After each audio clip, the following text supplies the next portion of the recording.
안녕하세요. 안녕하세요. 개미부부입니다. 개미부부입니다.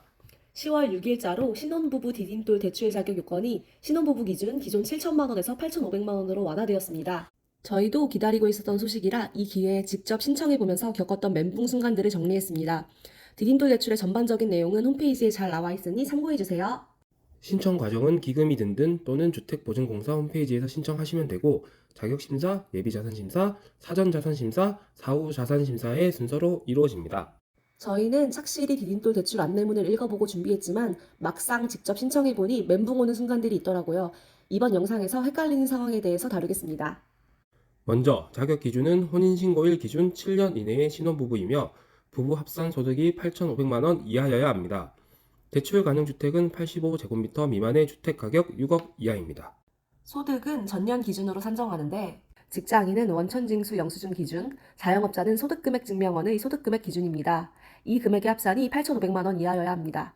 공고문을 꼼꼼히 읽다 보면 이개년 소득이라는 단어가 나오는데 자격심사의 소득 기준은 작년 소득만 봅니다. 이개년 소득은 DTI 60% 산정에만 사용되며 만약 이개년 소득 차이가 20% 이상이면 평균으로 보고 아닐 경우 작년 소득을 기준으로 합니다. 예를 들어 작년 부부 합산 소득이 8천만 원이고 재작년 소득이 1억이라면 이개년 소득 차이가 20%가 넘지만 디딤돌 대출 신청에는 아무 문제가 없습니다.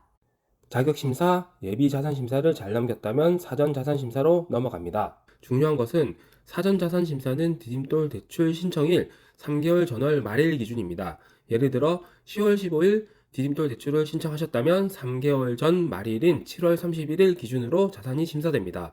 포함 항목에는 부동산, 일반자산, 자동차, 7개 수탁은행 금융자산, 수탁은행 금융부채, 일반부채입니다. 7개 수탁은행은 농협, 신한, 우리, 하나, 국민, 부산, 대구은행입니다. 요즘 카카오 등 인터넷 뱅킹 많이 쓰시는 걸로 아는데 이는 자산도 부채도 잡히지 않습니다.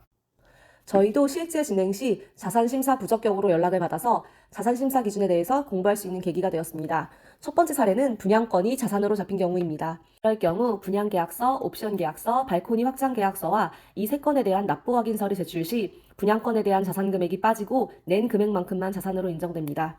두 번째 사례는 인터넷 은행 대출이 부채로 잡히지 않아서 자산 기준을 초과한 경우예요.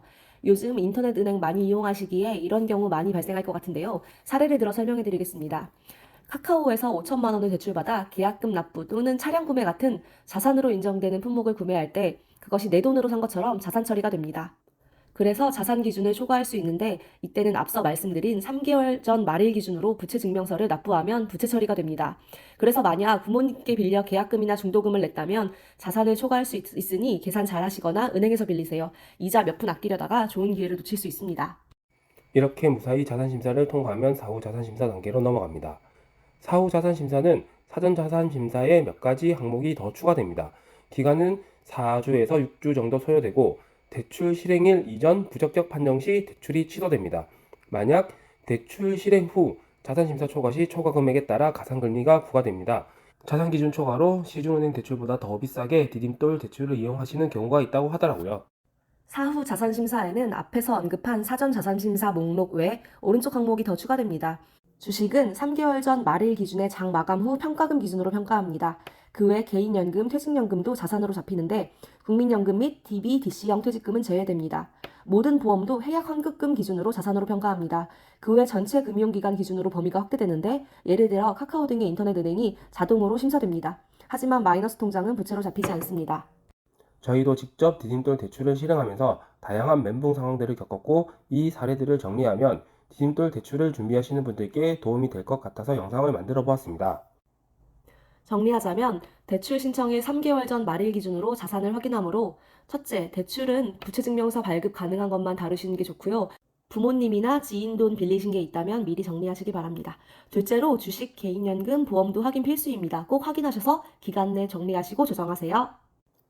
신혼부부에겐 더없이 좋은 기회이니 미리미리 준비하셔서 내 집 마련에 큰 도움 되시길 바랍니다. 화이팅!